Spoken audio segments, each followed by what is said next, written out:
Hello. Hello, how are This you? is Tamika Leslie and Kirk Weber. from the Next Level Now. Absolutely.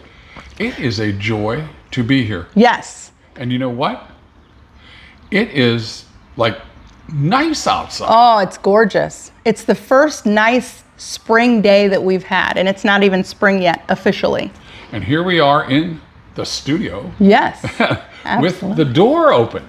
Oh, I can see sunshine and yeah, it's nice. So welcome. yes. Today we are going to be discussing and talking about support, when you might need some support, and when to call in a coach Yes. to help and back you up and get you from where you are to where you want to go. Tamika, how many times in your life have you felt stuck? Oh, too many times to count. Yep. And when you were stuck, how many times did you need someone to help unstick you?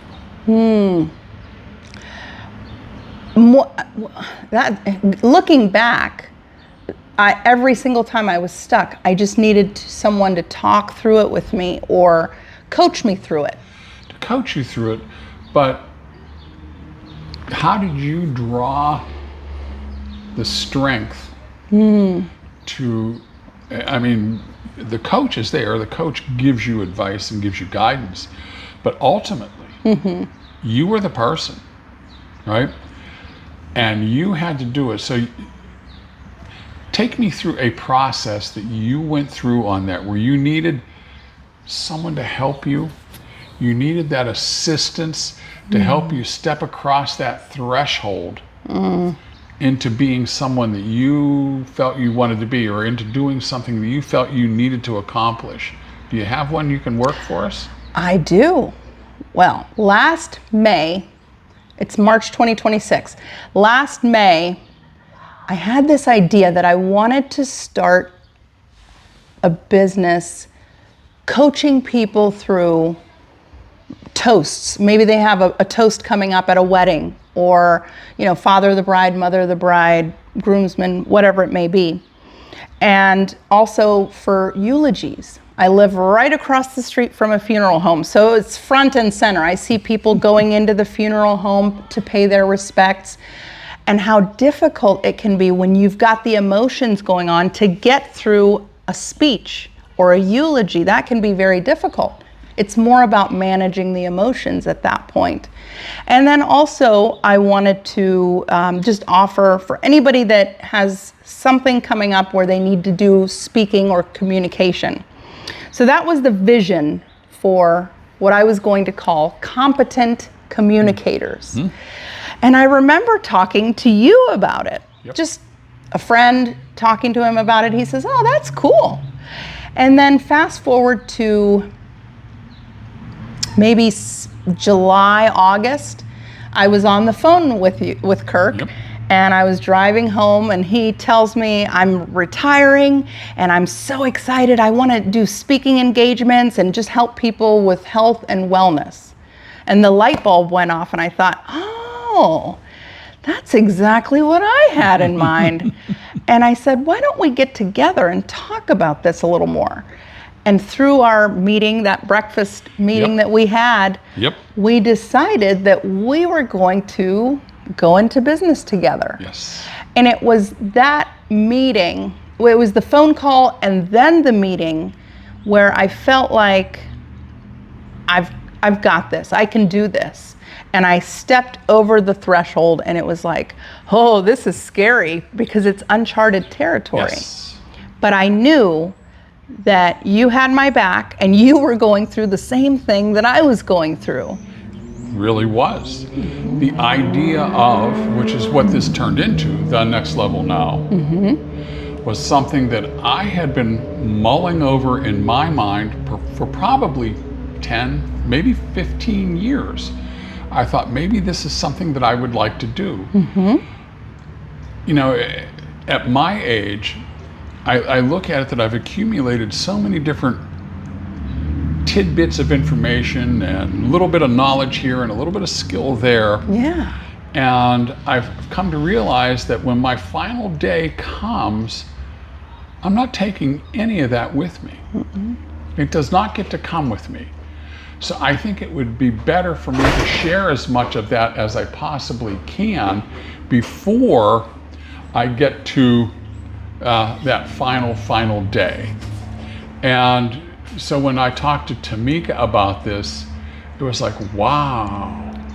Now, I have to ask you, because as you said, the idea suddenly, it starts to take a form, and was yours a complete and total, there it is, I know exactly what to do? As we talked more, yes. The clarity around it. Yes. Yes. That's because it was, okay, this is definitely what I want to do. And then you talk and you run through ideas. Yeah, that's what I was thinking. Yeah. And those things slowly started to solidify. Yes. It moved out of the fog into like reality. And it's very here. clear. It's very clear. So getting help is not necessarily something that comes easy for us here in the States, is it? No, it's not. It's not. It's not. I think that we don't realize that we never need a mentor or a coach. We don't need that. We've got it. We've got a saying around it that is very contagious.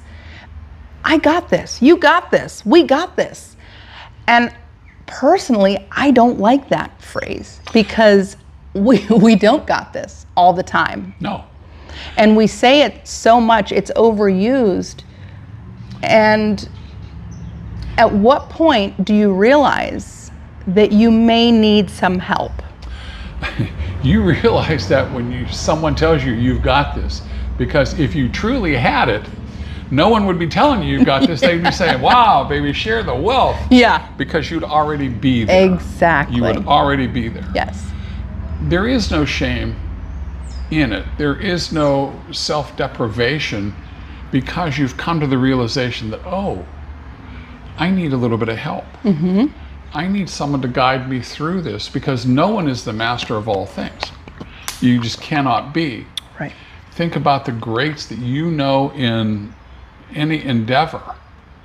Yeah. They have people who are mentoring them. They have people who they're talking to. They have people who are coaching them through. One of my favorite gurus that I love to listen to his material, Brendan Burchard. And he has been a coach for sitting presidents, for CEOs of major corporations, Yes. major businesses. These people get stuck just like we do, and they need someone to help them see through whatever it is that's kind of holding them back. Another one that does this, Tony Robbins. Tony is fabulous at this. He's very good. Tony Robbins, it's interesting. No offense to Tony Robbins. I have a different opinion about him now, getting into coaching, than I did even just 6 months ago. Tony Robbins, I'm from Los Angeles. Tony Robbins is from Azusa, California. And I've talked about this before, but I can't tell you enough. If you've never been to Azusa, California, it is not at all what you think California would look like. It is, I don't want to say negative things about it, but I did not enjoy. I lived there for like 3 months when we first moved to California. I was 11 years old. And it was a culture shock because I was coming from St. Louis, Missouri. I'd never seen Mexican people before. It was always black, white, or Asian. Right. So this was like, I said to my mom, what's this group of people? It was majority of them are Mexican or Latin American, Central American, Yeah. so whatever. And I just remember it being so foreign to me. And it was a really difficult adjustment. Now, fast forward, let's talk about Tony Robbins. He's from Azusa, California. For Tony Robbins to be Tony Robbins coming from Azusa, California, I have a tremendous amount of respect for him. Because that's not the story of most people from Azusa, California. It is not. You're familiar with his backstory, right? Yes.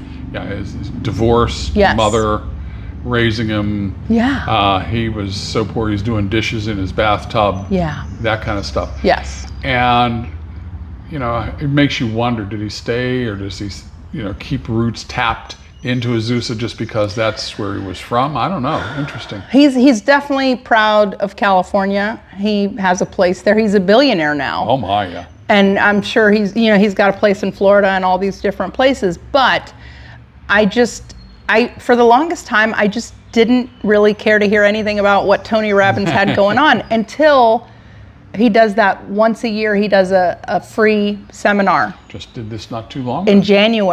January the end of January or February. And what an amazing, now I get it. I get the fanfare. I get why he is Tony Robbins. I get why he's a billionaire. He has figured the business portion out. He has. But Tony needed coaches. Yes. And he talked about going through different coaches that were helping him. So it's all about finding that help when you need that help. Mm-hmm. Do you believe that your help has to be here on this terrestrial plane with you? How do you mean? Can you turn to your creator? Can you turn to see? For me, I'm a Christian. Jesus Christ died to save me, to save my soul. Yeah. The Trinity, the Holy Spirit, God, Jesus Christ. That's where I'm at. But I don't mean that disrespectfully to anybody else who has any other spiritual belief. But do you believe that you can turn to your spiritual master and get that confidence, that step across the threshold? Can it come from that for you? Yes. No question about that, Yes. folks. That was a very bang. Matter there it of was. fact. That's a yes. Yes. It happened earlier to me. I have these, it's almost like a little 2-3 second snippet. God gives me a vision and I couldn't find my lipstick. And he told me where it was. And I had everybody in the household looking for it. And then he told me where it was and I went there and it was there. One of the books that I just read talked about that type of thing, in that the way this guy was seeing it, and I would have to agree with him, is that we all know that for God answers all prayers. Yeah. Unquestionably, God answers all prayers. On his time. On his time. So I don't need to worry about how it's going to be answered. I don't need to worry about when it's going to be answered. Amen. I have to keep my faith and my belief that it will be answered, because Yes. that's what God does. Yeah. And then it becomes up to me to act as though I've already received that wonderful gift. Yes. And that is stepping across the threshold. Yes. Right? That is exactly why I was asking if you believe that, because Yes. I do as well. Yeah.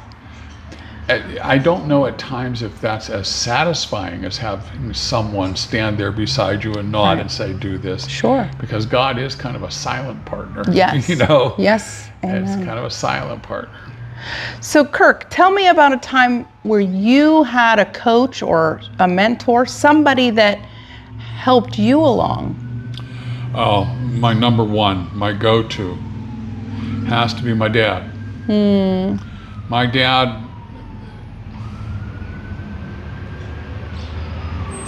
yeah, I know, Dad.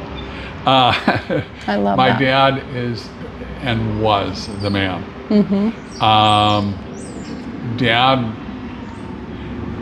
Dad had Dad's way of doing it, and then there was, the wrong way. Yeah, right. Yeah. Right. But Dad was the most generous, the most kind-hearted, sometimes wrapped in a gruff package. Yeah. And Dad did more, and the older I get and the more older my children get, the more I realize the magic of what that guy had and what he did. He has already been down this path that I'm on. He's already marked it. I mean, I'm just now following the little notches in the trees as I wind my way through it. And Tamika, as you and I go through things, all of a sudden it's like, geez, oh man, Yeah. dang it, Dad told me that 35 years ago. Right. Right? Yes. And Yeah. and it's become even more poignant now as I look. My dad was a chiropractor, I'm a chiropractor, and now my son is generation number 3. And I am looking now, I have a very unique position because I can remember getting the lectures. And now I'm seeing why Dad gave the lectures. And you're giving the And lecture. I'm giving the lectures. And I have learned that you can actually hear eyeballs roll. Because they do, they roll. And I'm so sorry, Dad, because I know I did. And the biggest one that really sticks out on me was Dad was trying to encourage me to learn what wasn't taught in school. He wanted me to learn what it was to be in business. Yes. And see, they don't teach that in chiropractic college. They teach me vertebra, muscles, bones. They teach me how to adjust spines. They teach me how to tell if you have a fever, all that stuff. They don't teach you anything about how to run a business. Neither does business school. God, that's good to know. The only way to learn business is to do business. Is to do business. Yeah. But Dad was trying to show me that all of the cash in the drawer at the end of the day, this is before insurance, folks. This was back in the day when you paid cash to go to the doctor. But the cash in the drawer at the end of the day, that's not your money. Now, to a kid who's just gotten out of school that was living on, Sweet. the money was like, woohoo. And he was trying to show me that that wasn't all mine. He was trying to show me that about 80-90% of that belonged to other people, taxes, utilities, etc. So he wanted me to sit down with him and with my mom to go over the books. And I begged off 3 or 4 weeks in a row on this. And finally, after about a month of that, Dad said, you know what? I think you need to find your own place to go start your own practice. But sometimes that help that you're looking for doesn't come the way you're looking for it to come. Amen. And you have to be wide awake enough. Yeah. I almost said bright enough because I wasn't. Wide awake enough Yes. to see it and understand it. And then sometimes when you look back on it years later, you say, oh my heavens. So that's what happened when you asked that question, who do you have? Oh yeah, no, that was Dad. Yeah. That was Dad. What about, I love the story about your dad. Tell me about a time where you had a coach that was not your dad, where you were really maybe struggling with something, or maybe you didn't even know you needed anybody, and then someone came along and nudged you or guided you along, and you're like, wow, I would have never discovered this on my own. That's pretty easy also, actually, now that I think about it. I had a good friend from right here in your hometown. Yes. Okay. And this gentleman and I went to undergrad together. We were in the same fraternity. We were roommates. He was going to be an accountant, and he asked me what I was going to do. I said, I'm going to be a chiropractor. He says, what's that? And I told him, and he went and he changed majors, and he ended up going to the chiropractic college with me, opened his practice here. I opened my practice, 35 miles away. Yeah. And we kept in touch, and finally he had come to me a couple, 5-6 years ago, and he says, I've discovered this side business in chiropractic that I can do, and it's really easy to do, Kirk, and you can do it, and you can really truly augment your income. You can be helping people, you're helping the community, you're helping. And I said, Larry, I don't want to do that. And he says, no, seriously, you should do it. And I said, I don't want to do that. And finally he says, you know what? He says, you have the perfect place to do this business. Can I come out to your office and do it out there for a day? And I said, sure, you can do that. And he says, I'll give you 20% of whatever I take just for letting me in the office. I said, that's fine. And it took me probably 2 to 3 years to realize. Wow. All right, but this guy convinced me that this was the thing to do. And I went ahead and I took the schooling, and I'm probably darn close to what I was making working much harder as a chiropractor doing this side job that's still dealing with health. I mean, it's a very simple 15-minute job, and I get paid well to do that. Would you be comfortable sharing what that is, or do you prefer not to? No, I can. So what I do is I do the Department of Transportation commercial truck driver license examinations. These guys have to be examined on a periodic basis. 2 years is the standard, but if you're not in good enough health, it may get knocked down to a year if you have a heart problem, if you're diabetic, if you have different medications, or it could even get knocked down less than that if you really have high blood pressure or something. So there's some responsibility there. I'm trying to do what I can to help these truck drivers be as healthy as they can, but it ends up benefiting everybody. The company is happy, their drivers are healthy and safe. The drivers are happy because they know that they're being at least periodically checked, they're healthy, and you and I are safer because these guys are healthy and they're not going to have a massive coronary driving down the road and run us over. Sure. So it's a very, it takes me probably, I'm a talker, so it takes me a little longer, but I could do it in about 12 minutes. I could, 15 minutes comfortably. So I could do 4 of those exams in an hour, and in a couple of hours, I don't even have to be there anymore. I can go home if I want to, because that's enough to keep this old guy happy for a day or two. Yeah, that's awesome. It's a fun thing to do, but it was someone who I didn't think could help me. I didn't think I wanted to do what he opened my eyes to do, and he just kind of kept nudging and nudging and nudging, and there it was. Worked out well. I love that. Yeah, it's cool. It reminds me of the most recent time that I've had a coach or mentor that completely took me out of my comfort zone. I mean, I was like, a gentleman, we'll call him Fred, and he would call me periodically and say, hey, do you want to come speak at this event? And I'll, sure. I never told him no, because I respected him so much. I would never, ever tell. I'd figure it out. But there was 2 Septembers ago, I went and I spoke to at the National Speakers Association, and I was representing a group of people, and I just had to speak for about 5 minutes. And I did, and I spoke about why I joined this organization that I was representing and how it's changed my life. And I incorporated the fact that this mentor of mine, Fred, had told me about this, and it completely opened my eyes to, wow, I could become a public speaker. I knew there were motivational speakers and public speakers out there, but I never thought that I could be that. And I remember driving home from this event, and I was just like my head was in the clouds. I was on cloud 9, and I just remember feeling like my whole world opened up, because I never knew that could be a possibility for me. And then hearing other people from the National Speakers Association here in the United States, hearing them speak, and they're getting paid for it. And of course, I was comparing myself a little bit, like, sure.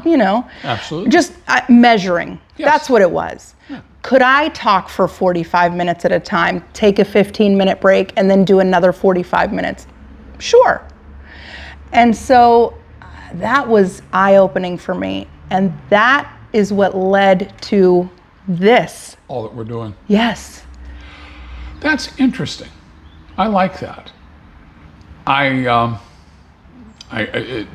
We came to the same place from a couple of different pathways, and that's kind of interesting.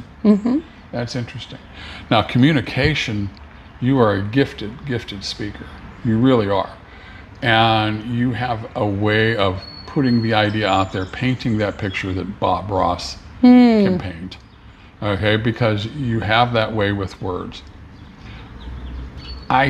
It's hard for me to imagine you not being confident as a speaker. Wow.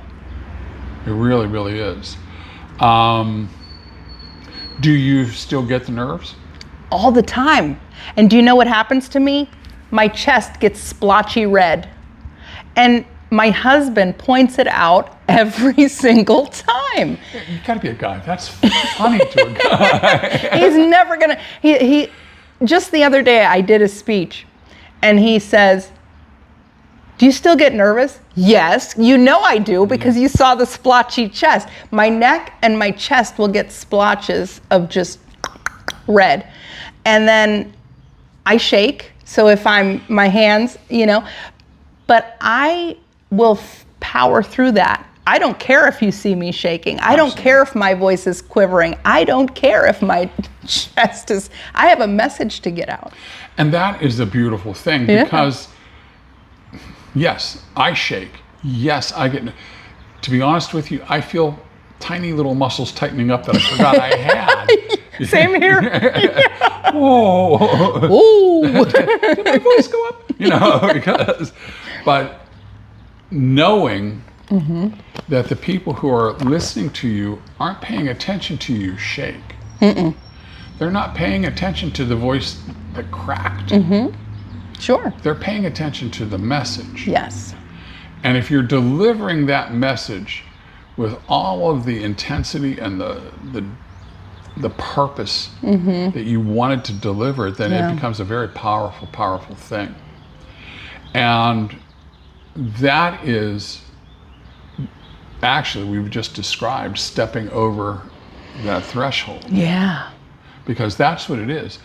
The saying, and I've been on this one for a couple of days now, if you want something different, you have to do something different. One of my other little things that I've gotten into is trying to help people with some nutrition and trying to help them a little bit with, and believe it or not, the way I'm doing this with this particular program is weight loss is a side effect. Okay, that's not really the main purpose. What we're really trying to do is help people restore their metabolism to the point where they become healthy. Sure. And it's so interesting because you talk to people about this, and of course we've all been trained to believe that we know all that there is to know about nutrition because we see it on TV. Mars candy bars wouldn't steer me wrong. They're healthy. Yeah. Right? Right. So, but these people tend to believe that they have the answer and they know the answer. And they'll say, well, I'm doing all you're telling me to do, Doc. I'm eating apples, and yes, I'm drinking water, and yes, I'm doing this, I'm doing that.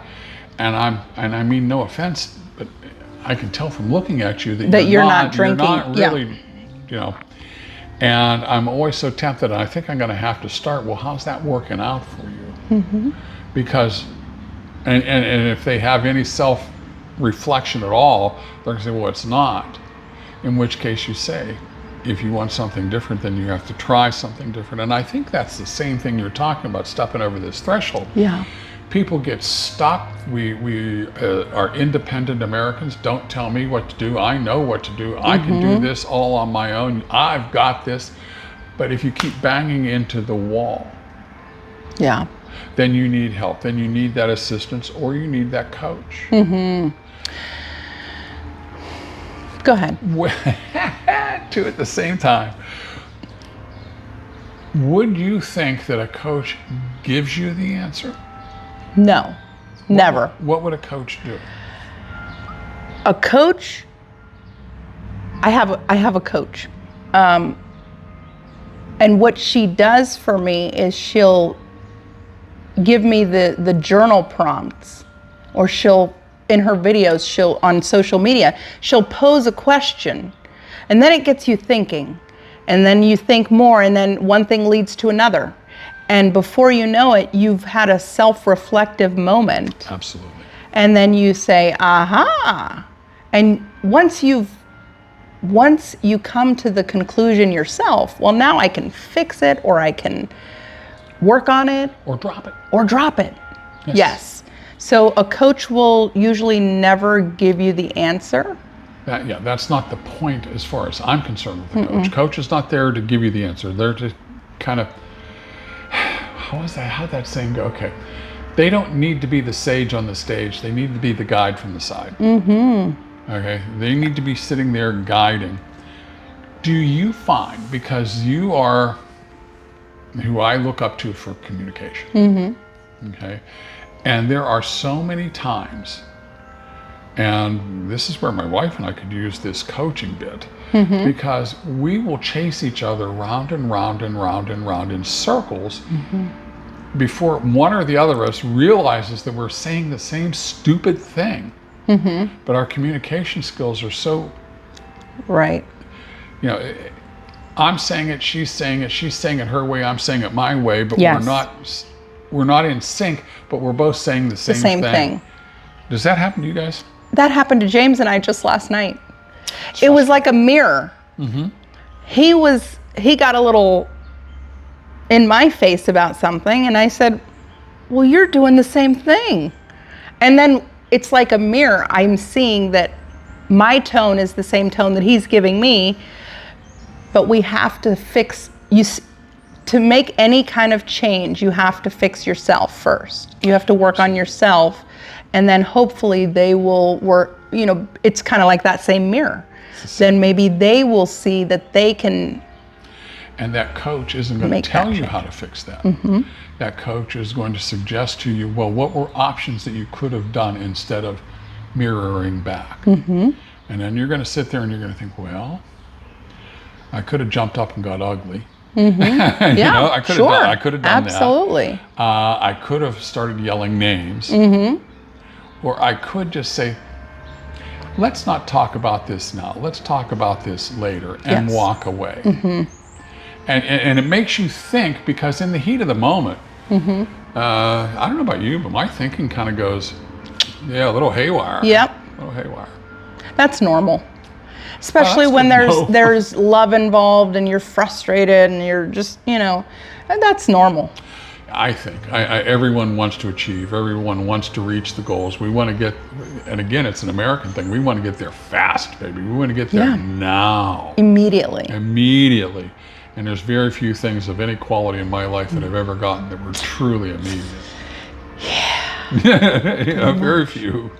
So let me ask you this. What is a question or a phrase that one of your coaches has put out there that made you think to bring about change?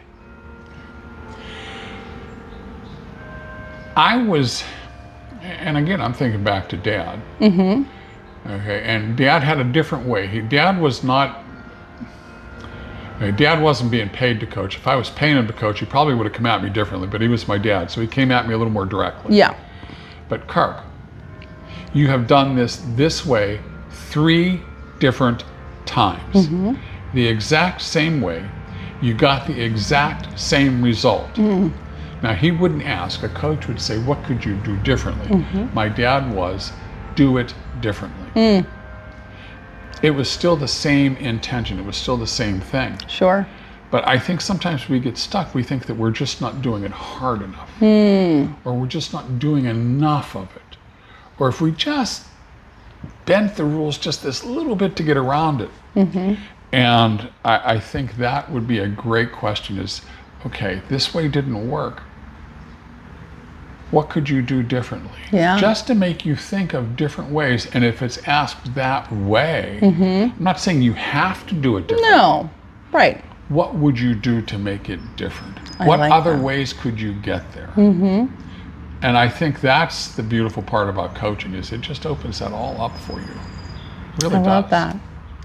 One of the things that my coach, she phrased a question that like changed my life. And I just think it was said on the right day at the right time. And I take it with me all the time now. What patterns are you seeing in your life that keep reoccurring? Ooh. And it could be annually, every year, it could be monthly, it could be, what patterns are you seeing that keep coming up and you just want to get rid of it, but it keeps happening? Wow. And that's the thing we were talking about with my wife and I, talking in circles and circles Yeah. and circles and circles. And now I have to ask myself the question, how can I stop that? What would I do differently? Well, how would I change that? Yeah. How could I change? How could I take the responsibility to make that change? I can't depend on her to do it. It's not her job to do it, really. It's me. Yeah.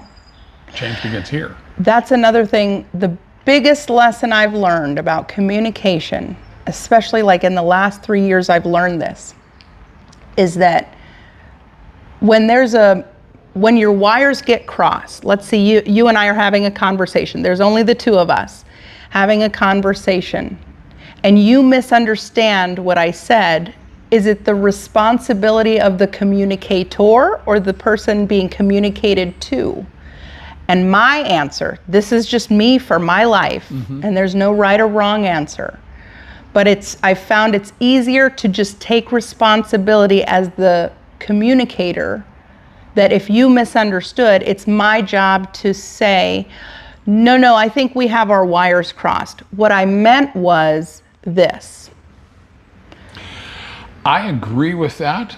And there's nuances that, for me, that factor in. Yeah. Communication is not just this one. Yeah. Communication is here. We have Yes. two of these, one of those. We know Right. that saying, listen more than talk. Yes.